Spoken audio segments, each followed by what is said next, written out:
Hey, what's happening, guys? I hope you guys are having a good day. I'm Dr. Boyce Watkins reporting to you from Ghana.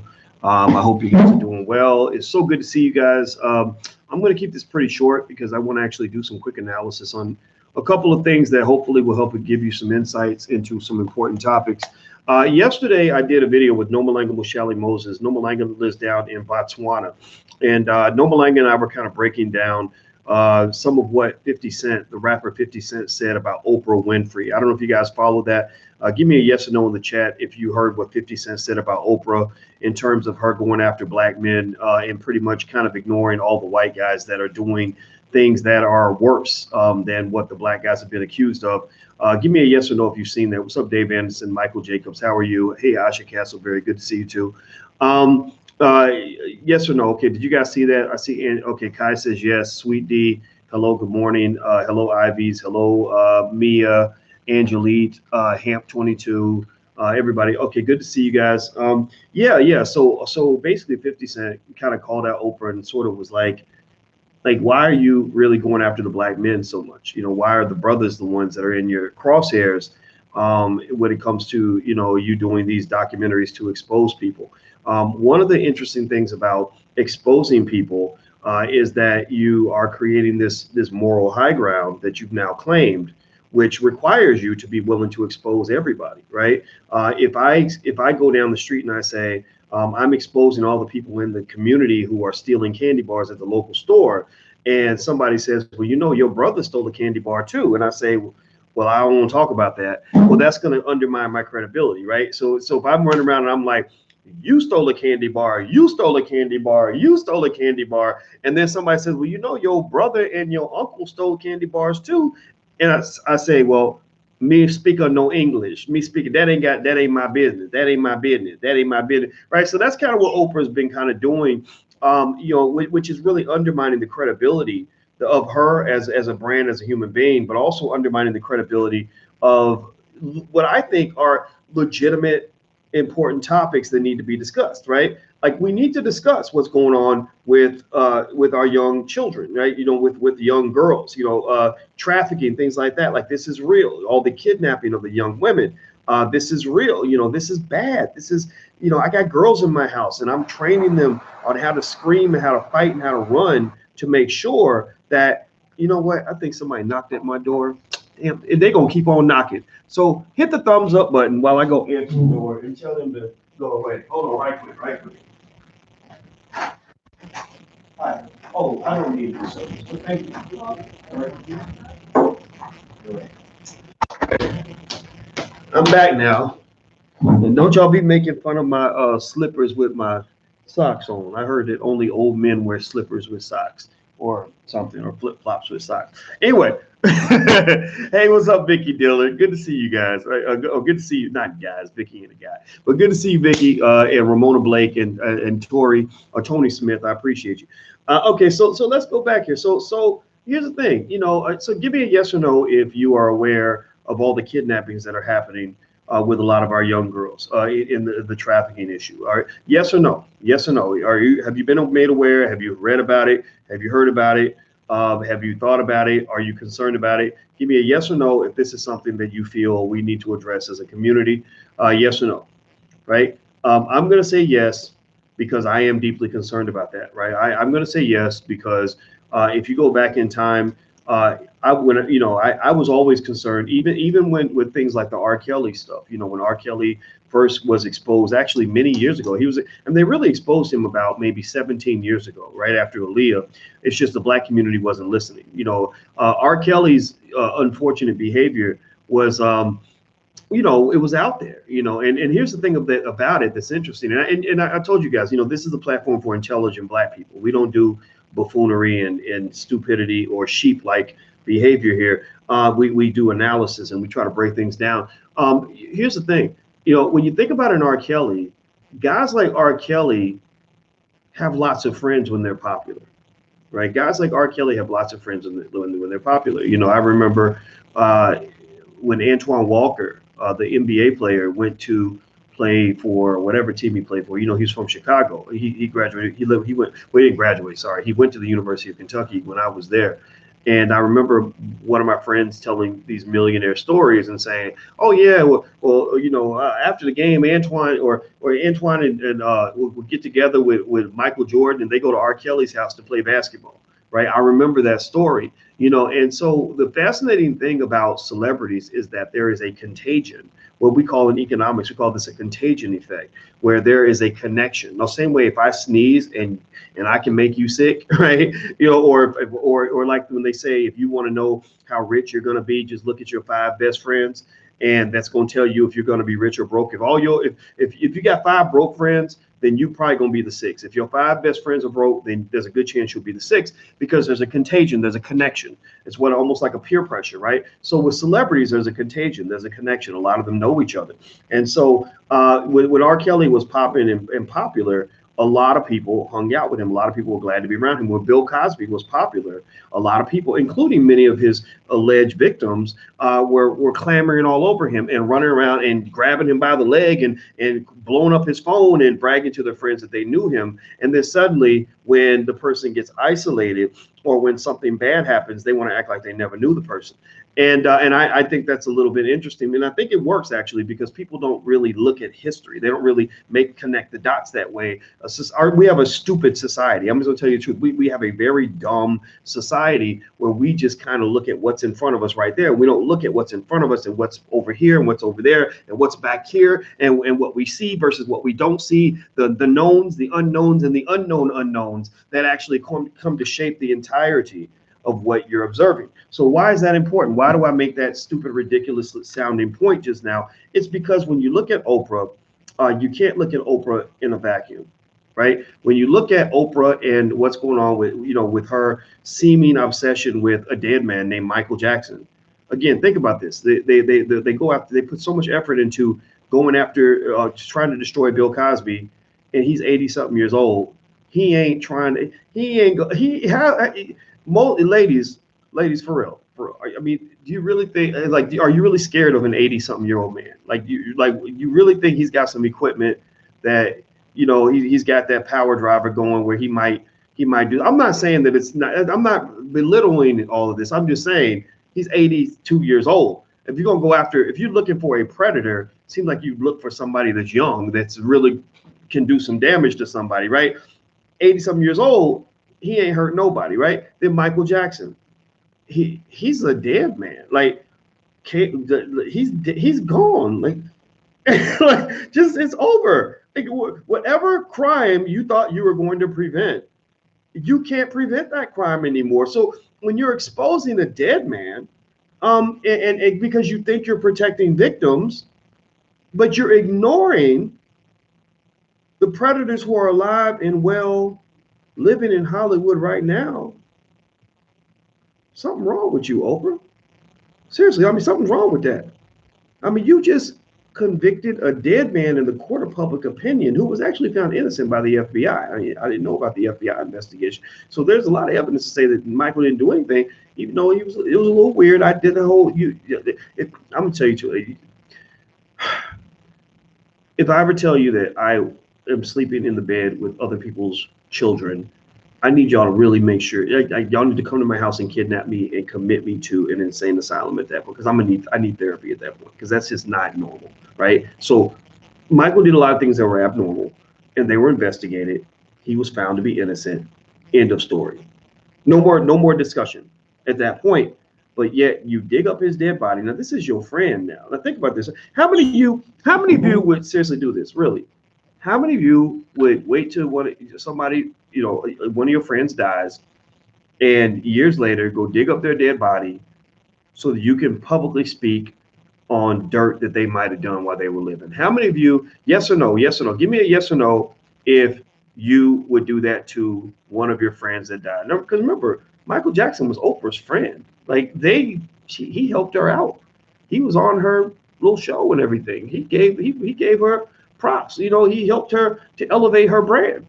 He didn't have to do that. The same thing. Oprah and Russell Simmons, have done things together, which I just think is so strange, and it makes me feel that it's targeted. It's like, what's with the specificity of this? where you're focused on this guy here at the expense of everybody else, right? Like you're not looking at anybody else, but you're looking at him, right? You don't see Harvey Weinstein, but you see Russell Simmons. You know, you don't see Woody Allen, but you see Michael Jackson, right? You don't see the Catholic Church, but you and Gail, y'all see R. Kelly.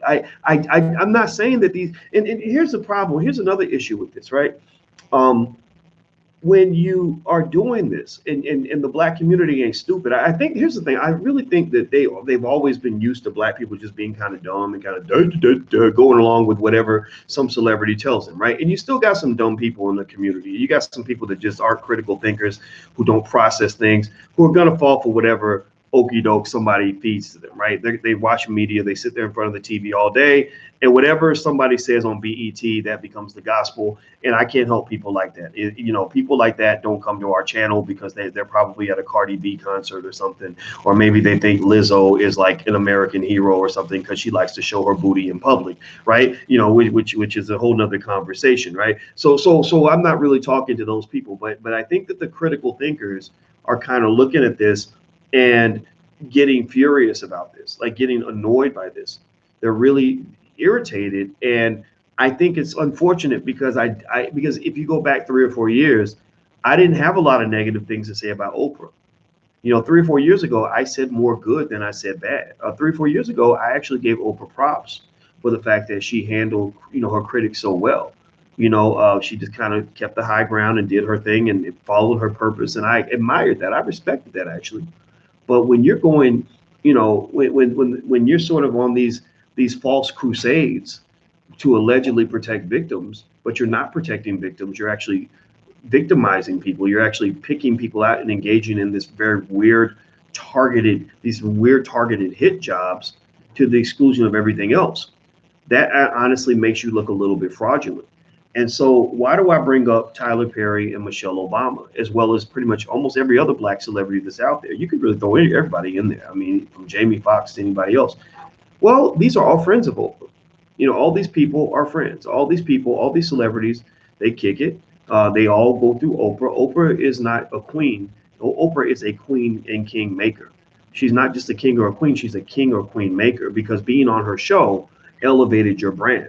Being on her show made you famous, and Oprah knew this, right? At first, Oprah was making herself famous, but then when she became famous, she started making other people famous. So that's why she would deliberately exclude certain people from the show. She'd say, "I want the cast of Friday to come on, or Barbershop to come on my show, but I don't want Ice Cube." Right? Because and it's a legitimate critique, right? Because remember, the Ice Cube came out with those songs in which NWA kind of began that trend of disrespecting black women, which I can't agree with that at all. I'm sorry. I know y'all might get mad at me. Cube is my guy. I admire what he's doing in business. He's one of my favorite rappers. But just because somebody's my favorite don't mean I'm going to co-sign on everything that they did. So when I look at Cube's history, I hope that Cube, as a man who I believe he has daughters, I hope that he's reflected a little bit on what it means to disrespect another man's child.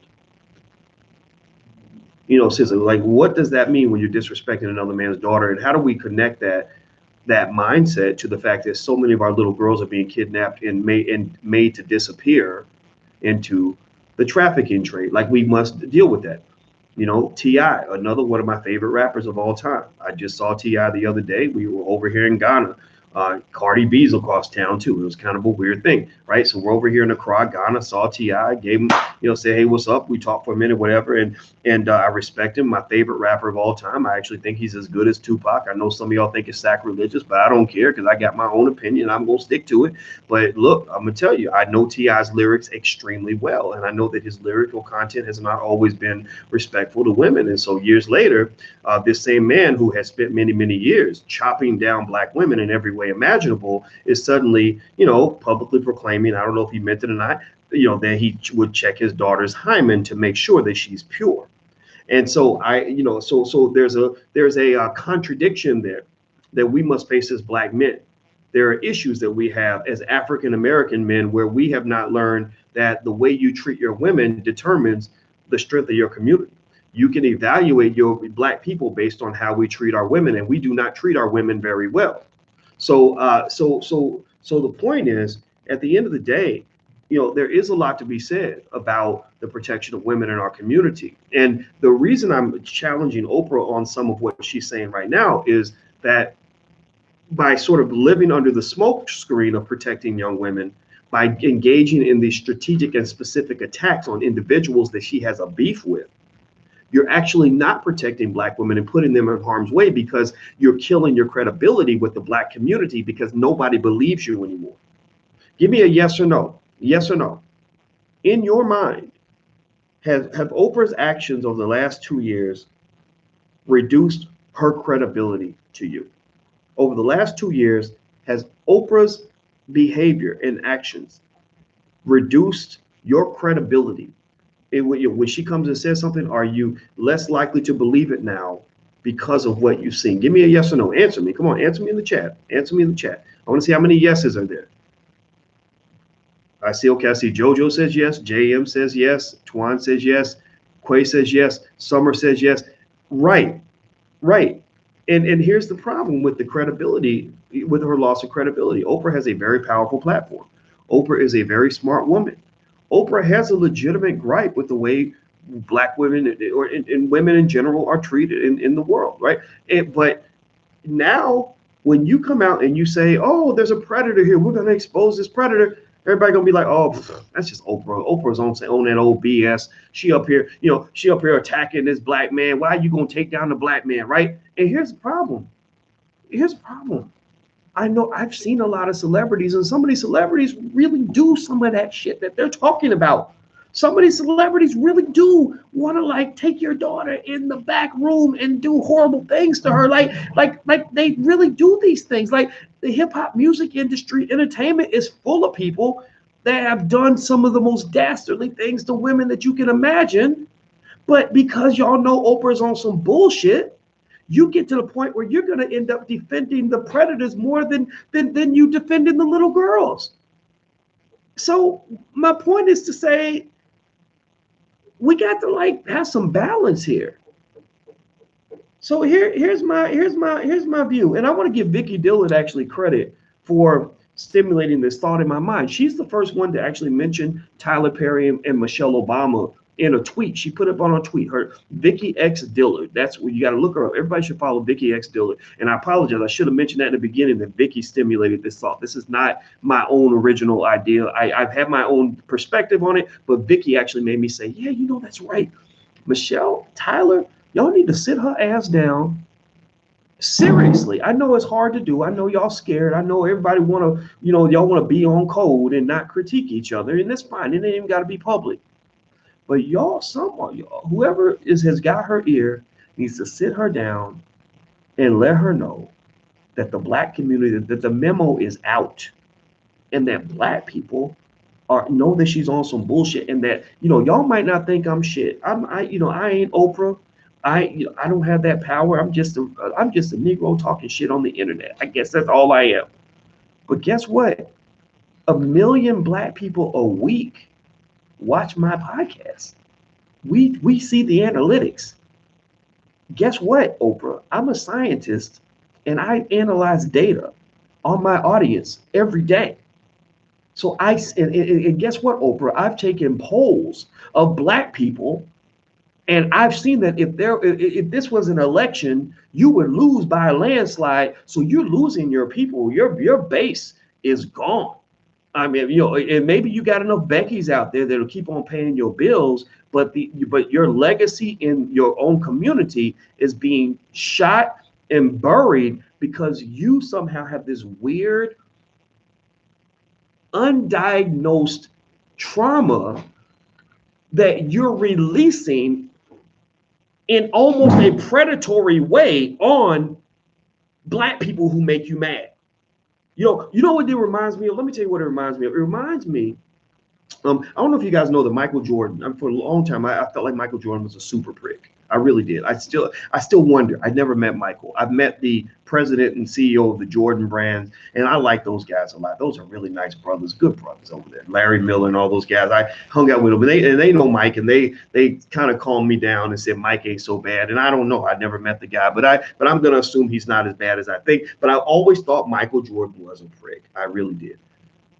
I would listen to his speeches. He gave the worst Hall of Fame speech I've ever heard. You know, his Hall of Fame speech is like, he literally said, he spent the whole time during the speech. Go watch Michael Jordan's Hall of Fame speech. Seriously. He spends the whole speech basically like shitting on everybody that he's ever played against. Like, it was really weird where he's clowning all the dudes he dunked on, all the guys where he hit the game-winning shot, all the people that he took a championship from. And people are like, why are you doing this, man? Like, we're celebrating you. Like, we love you. Like, we admire you. Okay, Michael, you won. We giving it up. You the king. You took all the championships, never lost one. And we love you to death. And you're shitting on us when you just defeated us. You're rubbing it in, right? And here's the thing. Here's why Michael was behaving this way. Here's why Michael was using his power to slam a sledgehammer over other people. The reason he was using his power to slam a sledgehammer over less powerful people is because Michael Jordan was still pissed off over the fact that he got cut from his 8th grade basketball team. Michael Jordan was using his power to body slam other people because he's still mad because when he was a kid, people made fun of him for being too dark. Right? Michael Jordan had undiagnosed trauma that he had not recovered from. And when he actually got power, he became a Hitler type of figure in the sports community. He wasn't, you see, only people that are mentally healthy are the ones, mentally healthy people tend to elevate others when they get power. They use their power to see other people get powerful. They crown other people as kings. They want other people to do well. They believe they can do well by working with others. People who are traumatized use their power to destroy and to wipe out and to just ruin everybody that's in their path. Anybody who dares cross them needs to get the sword because I'm going to make you pay for everything other people have done to me. So Oprah Winfrey, my theory on Oprah, this is my theory on Oprah, that Oprah has never recovered from the fact that she grew up in a country, America, where being a dark little poor black girl from the South made her feel ugly. That when she grew up in the South, her little dark, beautiful dark skin was seen as just a nasty curse. Oprah was traumatized by the fact that many black men probably rejected her through the years because she wasn't just dark, she was also a little chunky. Y'all know what I'm talking about. Y'all remember the fat Oprah? You know, y'all, she wasn't Halle Berry, right? And also, we know that Oprah has been hurt by a lot of men. You know, and that's real. That's legit. Oprah's been hurt by men. So Oprah now is saying, I'm going to use my power to settle the score. And the problem is that, you know, if you go out and you talk to any serial killer or any person who's ever really hurt other people, and you ask them, you talk to them long enough, what you're going to find out is that in their mind, they're actually the victim. Most men, I've talked to some men. I remember I had a friend who used to really abuse his wife, and I didn't respect it. And I told him, I don't really want to be around you no more if you're acting like this, because this is trifling. And what's crazy is that when I talked to him about what he was doing to his wife, you know what he said? He said, no, let me tell you what she did to me. She did me wrong. She did me wrong. It's one thing if your wife pulled out a gun and you had to punch her to get the gun out of her hand, but he talked about it as if she hurt his feelings and she said things that made him sad. And that's why he felt it was okay to punch her in the face and knock her teeth out, right? A lot of times the predator thinks that they're the victim. They think that they've been the prey. And they think that they're actually engaging in self-defense when they are actually engaging in a series of very ugly assaults on other people. And so Oprah, unfortunately, what she's doing, and the reason that this stuff affects all of us, is that when she's working with, you know, as Vicky Dillon refers to as our open enemy, to expose, you know, prominent black men for whatever it is that she believes that they did, it's affecting every black man. You know, it's feeding into the image and the stereotype of me as a black man being some sort of a predator. right? And it affects all of us, and so what that means is that when your son is accused of something, people are going to believe it because they're leaning on this imagery of the black man as the predator. When we know, I mean, y'all know who the original predator was. Y'all know, I mean, who the hell do y'all think was created all them light skinned people in our community right now? That all came from some horrible things that have happened as a result of the original predator. And so it's fascinating to me that Oprah and Gayle can engage in these concerted efforts to go in front of millions of people and present all this imagery of the black man as the worst thing in the world, when they're surrounded by white folks who have done some really ridiculous and crazy things. I mean, you literally have a picture of her kissing Harvey Weinstein, and one of Weinstein's victims claimed Oprah set them up together and said, girl, you do what you got to do to get that job, to get that opportunity. Like, seriously, like, go look it up. Don't believe me. Y'all might think I'm crazy. If y'all think I'm crazy, that's fine. Go do your own research. Don't just believe it because I said it. Look it up. Look it up. This lady's like, oh, Oprah set me up with him. Oprah's the one who got us together. She was the matchmaker. She was the bottom bitch for Harvey Weinstein. Like, the bottom bitch, that's what they call it, I think, where the lady that works for the pimp who goes and actually brings women in and trains them up and gets them ready to go do. Y'all know what I'm talking about. Are y'all familiar with that? Y'all know what I'm talking about? I don't know if I sound stupid saying this, but that's what it was.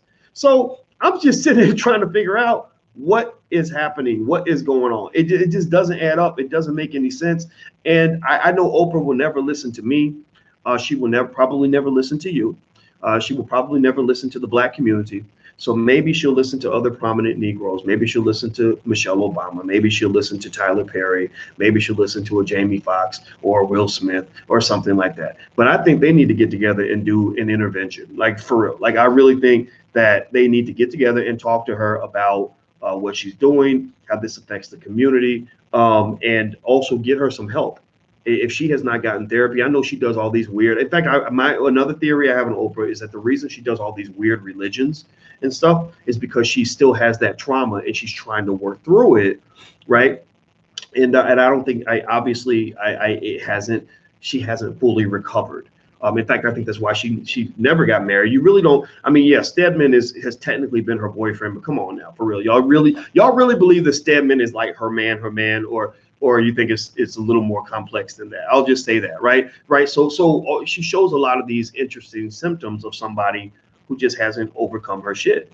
I had a friend. I'm gonna tell you the truth. I had a friend who went through a horrible experience when she was a little girl. Involving assault, and a lot of our little girls go through this, and we have to have a heart for that. And when she grew up, she never found herself. She would always be in these weird religions and would join these weird cults and all these other things. And I look back on that.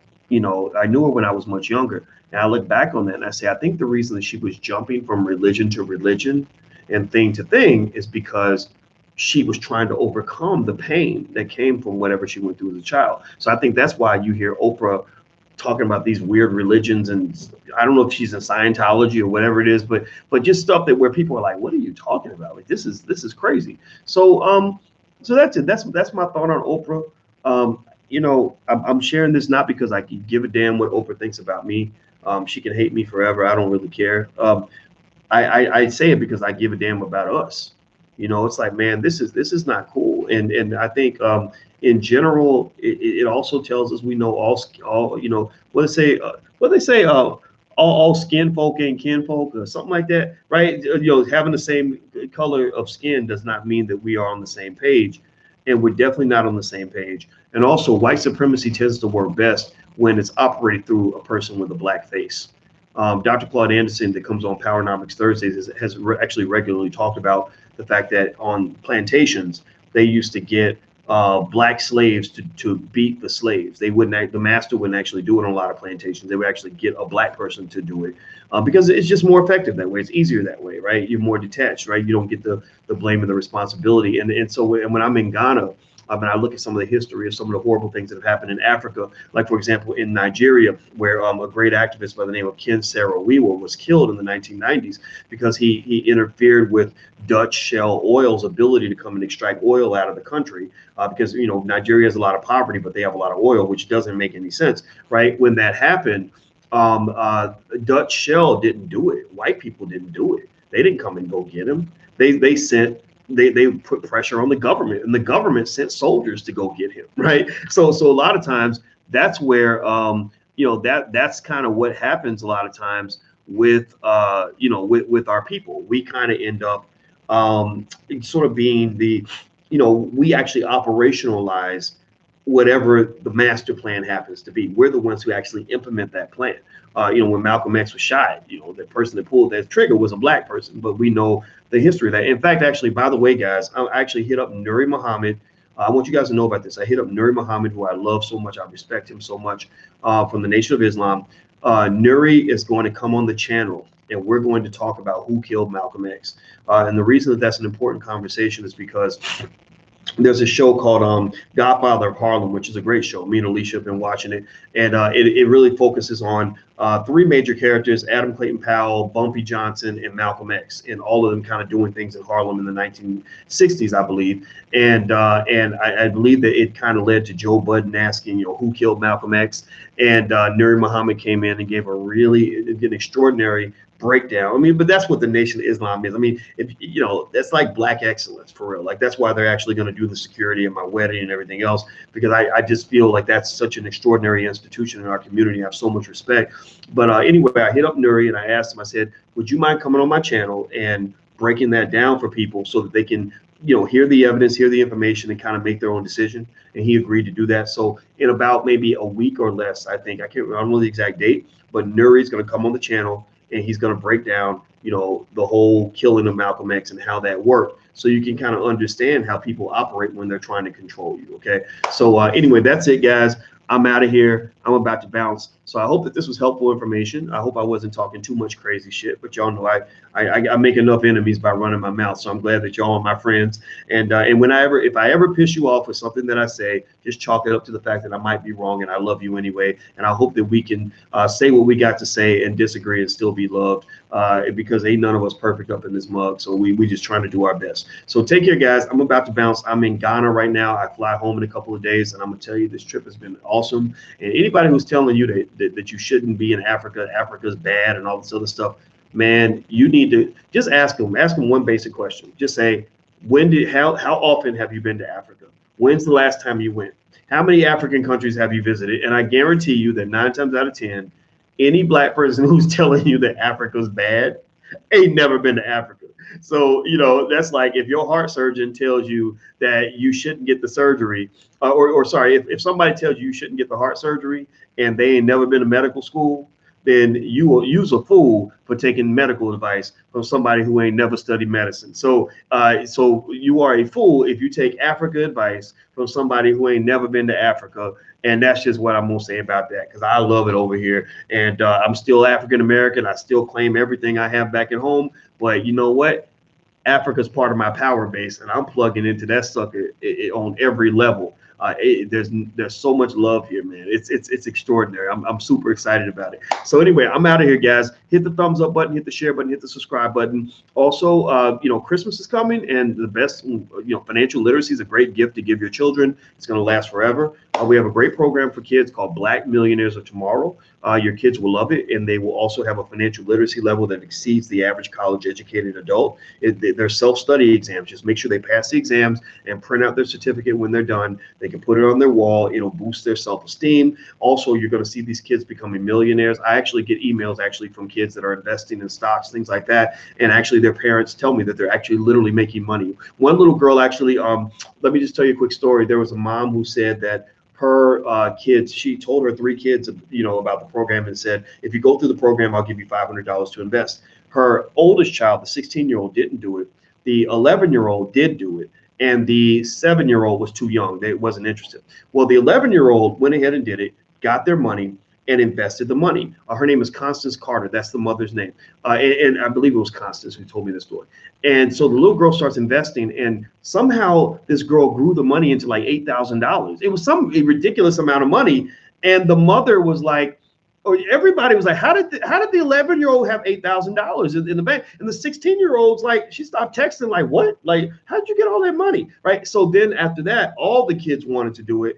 And that's huge. And I say, you made a big difference for your family that's going to last across generations, because that's what my grandmother did for me. Like when that spark is sort of lit and you see this opportunity or this way to kind of get ahead in the world, like it stays with you for life, right? So long story short, it's a great program. I developed it from teaching college students for 25 years. I just chopped it down almost like baby food so kids could get it, because I believe that's our power play for our children to learn wealth at an early age. When other people's kids are learning sports and stupid stuff, like we want to be learning wealth. And I guarantee you it's going to work. And if you're not happy, you can always get your money back. So we have that guarantee. So anyway, if you're interested, the URL is this. I'm going to say it. If somebody can type it in, I'd appreciate it. It is blackmillionairesoftomorrow.com. That's blackmillionairesoftomorrow.com. We're really proud of what we got, and I think it make a great Christmas gift for your kids. Still get them toys and stuff. Like, don't ruin Christmas by not giving your kids any toys. But after you get the toys, get them something that's going to last, so that they can actually grow, so they can actually succeed. So take care, guys. Blackmillionairesoftomorrow.com. That's the URL. Please hit the thumbs up button, share, and subscribe button. If you're on Facebook, please share this to your page, and I'll see you guys soon. Take care. Have a good day. I'll talk to you soon. Peace.